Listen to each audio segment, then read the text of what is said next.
Hello, everybody. Welcome to today's Reading Through the Bible in 365.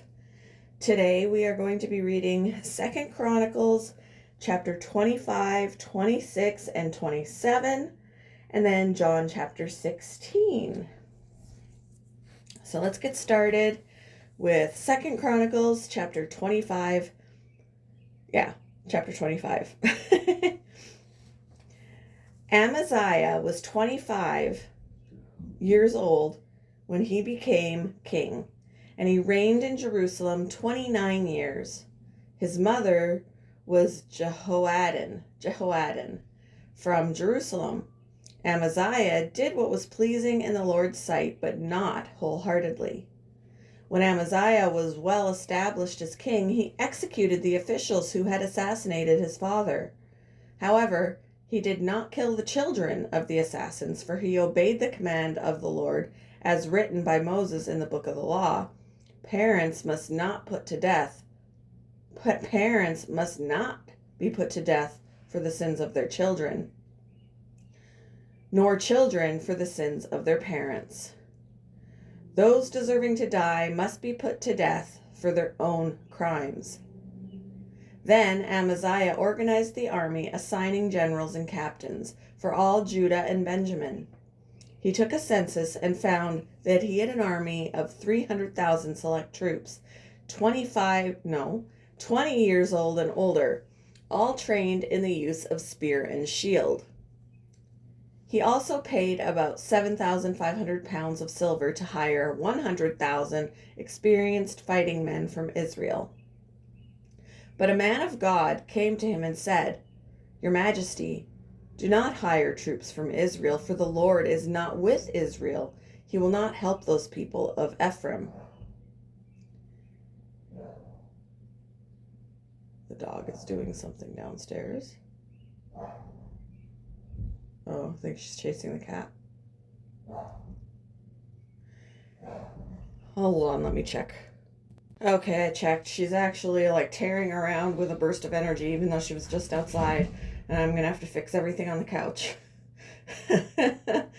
Anyway, moving on. If you let them go with your troops into battle, you will be defeated by the enemy no matter how well you fight.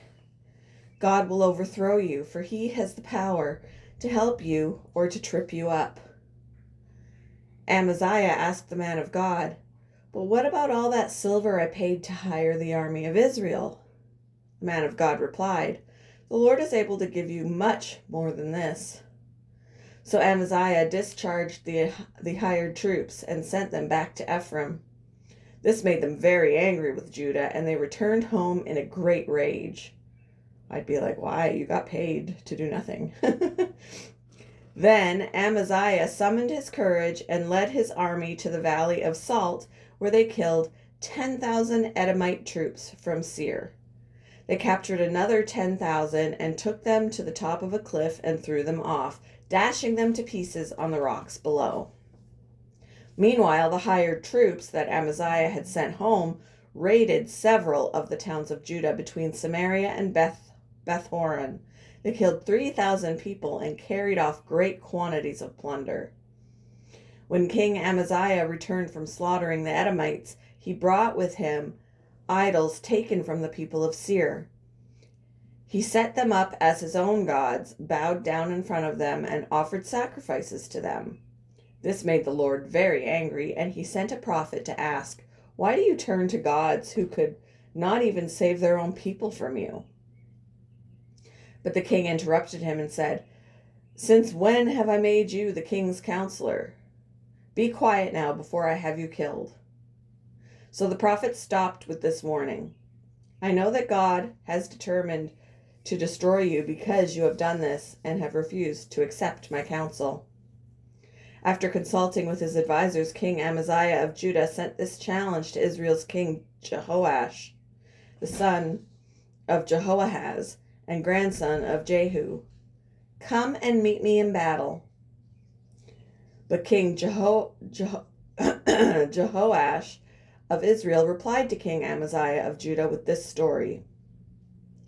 Out in the Lebanon mountains, a thistle sent a message to a mighty cedar tree. Give your daughter in marriage to my son. But just then a wild animal of Lebanon came by and stepped on the thistle, crushing it. You are saying I have defeated Edom, and you are very proud of it, but my advice is to stay at home. Why stir up trouble that will only bring disaster on you and the people of Judah? But Amaziah refused to listen, for God was determined to destroy him for turning to the gods of Edom. So King Jehoash of Israel mobilized his army against King Amaziah of Judah. The two armies drew up their battle lines at Beth Shemesh in Judah. Judah was routed by the army of Israel, and its army scattered and fled for home. King Jehoash of Israel captured Judah's king, Amaziah, son of Joash, and grandson of Ahaziah, at Beth Shemesh. Then he brought him to Jerusalem, where he demolished 600 feet of Jerusalem's wall, from the Ephraim gate to the corner gate. He carried off all the gold and silver and all the articles from the temple of God that had been in the care of Obed-Edom. He also seized the treasures of the royal palace along with hostages, and then returned to Samaria. King Amaziah of Judah lived for 15 years after the death of King Jehoash. Jehoash of Israel. Sorry, I lost my spot briefly. The rest of the events in Amaziah's reign from beginning to end are recorded in the book of the kings of Judah and Israel. After Amaziah turned away from the Lord, there was a conspiracy against his life in Jerusalem, and he fled to Lachish. But his enemies sent assassins after him, and they killed him there. They brought his body back on a horse, and he was buried with his ancestors in the city of David. Chapter 26. All the people of Judah had crowned Amaziah's 16-year-old son, Uzziah, as king in place of his father. After his father's death, Uzziah rebuilt the town of Elath and restored it to Judah. Uzziah was 16 years old when he became king, and he reigned in Jerusalem 52 years. His mother was Jechaliah from Jerusalem. He did what was pleasing in the Lord's sight, just as his father Amaziah had done. Uzziah sought God after the days of Zechariah, who taught him to fear God. And as long as the king sought guidance from the Lord, God gave him success. Uzziah declared war on the Philistines and broke down the walls of Gath, Jabneh, and Ashdod. Then he built new towns in the Ashdod area and in other parts of Philistia. God helped him in his wars against the Philistines, his battles with the Arabs of Gur, and his wars. Sorry, there were kids walking by apparently, and the dogs see them. Where was I? God helped him in his wars against the Philistines, his battles with the Arabs of Gur, and his wars with the Meunites. The Meunites paid annual tribute to him, and his fame spread even to Egypt, for he had become very powerful. Uzziah built fortified towers in Jerusalem at the corner gate, at the valley gate, and at the angle in the wall. He also constructed forts in the wilderness and dug many water cisterns, because he kept great herds of livestock in the foothills of Judah and on the plains. He was also a man who loved the soil. He had many workers who cared for his farms and vineyards, both on the hillsides and in the fertile valleys. Uzziah had an army of well-trained warriors ready to march into battle, unit by unit. This army had been mustered and organized by Jael, the secretary of the army, and his assistant, Maaziah. They were under the direction of Hananiah, one of the king's officials. These regiments of mighty warriors were commanded by 2,600 clan leaders.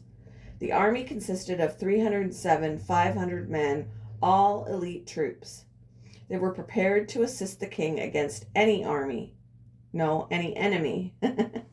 Uzziah provided the entire army with shields, spears, helmets, coats of mail,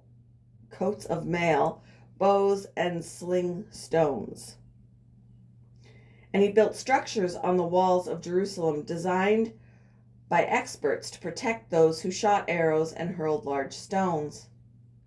From the towers and the corners of the wall, And he built structures on the walls of Jerusalem designed by experts to protect those who shot arrows and hurled large stones from the towers and the corners of the wall. His fame spread far and wide, for the Lord gave him marvelous help, and he became very powerful. But when he became powerful, he also became proud, which led to his downfall. He sinned against the Lord his God by entering the sanctuary of the Lord's temple and personally burning incense on the incense altar. Azariah, the high priest, went in after him with 80 other priests of the Lord, all brave men. They confronted King Uzziah and said, "It is not for you, Uzziah, to burn incense to the Lord. That is the work of the priests alone, the descendants of Aaron, who are set apart for this work. Get out of the sanctuary, for you have sinned. The Lord God will not honor you for this." Uzziah, who was holding an incense burner, became furious. But as he was standing there raging at the priests before the incense altar at the Lord's temple, leprosy suddenly broke out on his forehead. When Azariah the high priest and all the other priests saw the leprosy, they rushed him out. And the king himself was eager to get out because the Lord had struck him. So King Uzziah had leprosy until the day he died. He lived in isolation in a separate house, for he was excluded from the temple of the Lord. His son Jotham was put in charge of the royal palace, and he governed the people of the land. Excuse me. The rest of the events in Uzziah's reign from beginning to end are recorded by the prophet Isaiah, son of Amoz. When Uzziah died, he was buried with his ancestors. His grave was in a nearby burial field belonging to the kings, for the people said he had leprosy. And his son Jotham became the next king. Chapter 27. Jotham was 25 years old when he became king, and he reigned in Jerusalem 16 years. His mother was Jerusha, the daughter of Zadok. Jotham did what was pleasing in the Lord's sight. He did everything his father Uzziah had done, except that Jotham did not sin by entering the temple of the Lord. But the people continued in their corrupt ways. Jotham rebuilt the upper gate of the temple of the Lord. He also did extensive rebuilding on the wall at the hill of Ophel. He built towns in the hill country of Judah and constructed fortresses and towers in the wooded areas. Jotham went to war against the Ammonites and conquered them. Over the next 3 years, he received from them an annual tribute of 7,500 pounds of silver, 50,000 bushels of wheat, and 50,000 bushels of barley. King Jotham became powerful because he was careful to live in obedience to the Lord his God. The rest of the events of Jotham's reign, including all his wars and other activities, are recorded in the book of the kings of Israel and Judah. He was 25 years old when he became king, and he reigned in Jerusalem 16 years. When Jotham died, he was buried in the city of David, and his son Ahaz became the next king. Moving on to John chapter 16. I have told you these things so that you won't abandon your faith. For you will be expelled from the synagogues, and the time is coming when those who kill you will think they are doing a holy service for God. This is because they have never known the Father or me. Yes, I'm telling you these things now, so that when they happen, you will remember my warning. I didn't tell you earlier because I was going to be with you for a while longer. But now I am going away to the one who sent me, and not one of you is asking where I am going. Instead, you grieve because of what I've told you. But in fact, it is best for you that I go away, because if I don't, the advocate won't come. If I do go away, then I will send him to you. And when he comes, he will convict the world of its sin and of God's righteousness and of the coming judgment. The world's sin is that it refuses to believe in me. Righteousness is available because I go to the Father, and you will see me no more. Judgment will come because the ruler of this world has already been judged. There is so much more I want to tell you, but you can't bear it now. When the Spirit of truth comes, he will guide you into all truth. He will not speak on his own, but will tell you what he has heard. He will tell you about the future. He will bring me glory by telling you whatever he receives from me. All that belongs to the Father is mine. This is why I said the Spirit will tell you whatever he receives from me. In a little while you won't see me anymore, but a little while after that you will see me again. Some of the disciples asked each other, "What does he mean when he says, 'In a little while you won't see me, but then you will see me, and I am going to the Father'? And what does he mean by a little while? We don't understand." Jesus realized they wanted to ask him about it, so he said, "Are you asking yourselves what I meant? I said in a little while you won't see me, but a little while after that you will see me again. I tell you the truth, you will weep and mourn over what is going to happen to me, but the world will rejoice. You will grieve, but your grief will suddenly turn to wonderful joy. It will be like a woman suffering the pains of labor. When her child is born, her anguish gives way to joy because she has brought a new baby into the world. So you have sorrow now, but I will see you again. Then you will rejoice, and no one can rob you of that joy. At that time, you won't need to ask me for anything. I tell you the truth, you will ask the Father directly, and he will grant your request because you use my name. You haven't done this before. Ask using my name, and you will receive, and you will have abundant joy. I have spoken of these matters in figures of speech, but soon I will stop speaking figuratively and will tell you plainly all about the Father. Then you will ask in my name. I'm not saying I will ask the Father on your behalf, for the Father himself loves you dearly because you love me and believe that I came from God. Yes, I came from the Father into the world, and now I will leave the world and return to the Father." Then his disciples said, "At last you are speaking plainly and not figuratively.